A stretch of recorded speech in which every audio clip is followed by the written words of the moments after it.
ಮನೆ ಅಂದಮೇಲೆ ಒಂದೆರಡು ಕೆಲಸ ಇದ್ದೇ ಇರತ್ತೆ. ಕಾಲ್ ಮೇಲೆ ಕಾಲ್ ಹಾಕೊಂಡು ಕೂತ್ಕೊಳ್ಳೋಕ್ಕಾಗತ್ತಾ?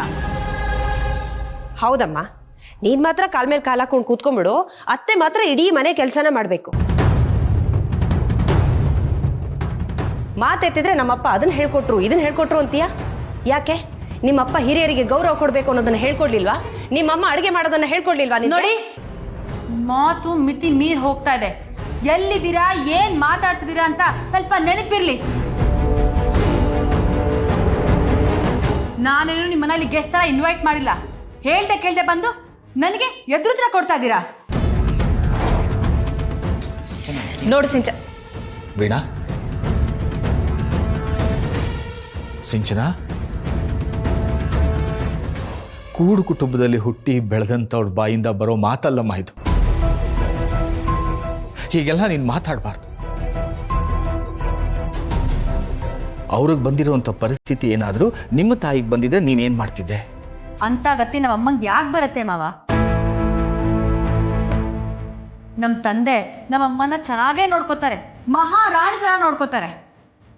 ನಿಮ್ಮ ತಾಯಿನ ನೀನು ಹೇಗೆ ಮಹಾರಾಣಿ ಥರ ನೋಡಬೇಕು ಅಂತ ಆಸೆ ಪಡ್ತೀಯೋ ಹಾಗೆಯೇ ವೀಣನು ಸಹ ಅವ್ರ ತಾಯಿ ಚೆನ್ನಾಗಿರ್ಬೇಕು ಅಂತ ಆಸೆ ಪಡೋದ್ರಲ್ಲಿ ಏನು ತಪ್ಪಿದೆ? ನೋಡಮ್ಮ, ನೀವು ಹಣ ಅಂತಸ್ತಿನಲ್ಲಿ ಮಹಾರಾಣಿ ಆಗಿರ್ಬೋದು, ಅವರು ಗುಣದಲ್ಲಿ ನಡತೆನಲ್ಲಿ ಮಹಾರಾಣಿನೇ.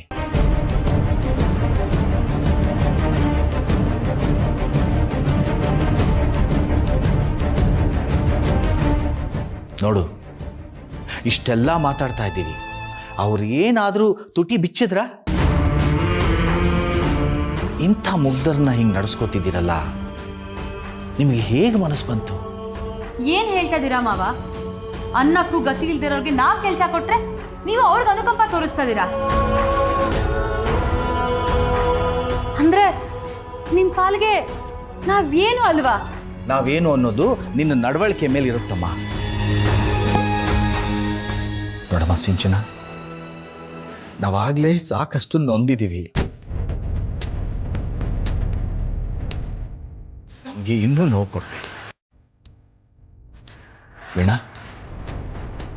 ನಿಮ್ಮಮ್ಮನ ಕರ್ಕೊಂಡು ನಡಿಯಮ್ಮ. ತಡಿಯಮ್ಮ.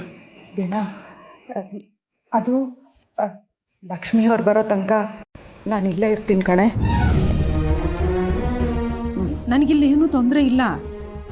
ಇವರು ನನ್ನನ್ನು ಚೆನ್ನಾಗೇ ನೋಡ್ಕೋತಿದ್ದಾರೆ ಕಣೆ. ನಾನೀಗ ನಿನ್ನ ಜೊತೆ ಬಂದರೆ ಪಾಪ ಅವ್ರಿಗೆ ತೊಂದರೆ ಆಗುತ್ತೆ ಕಣೆ.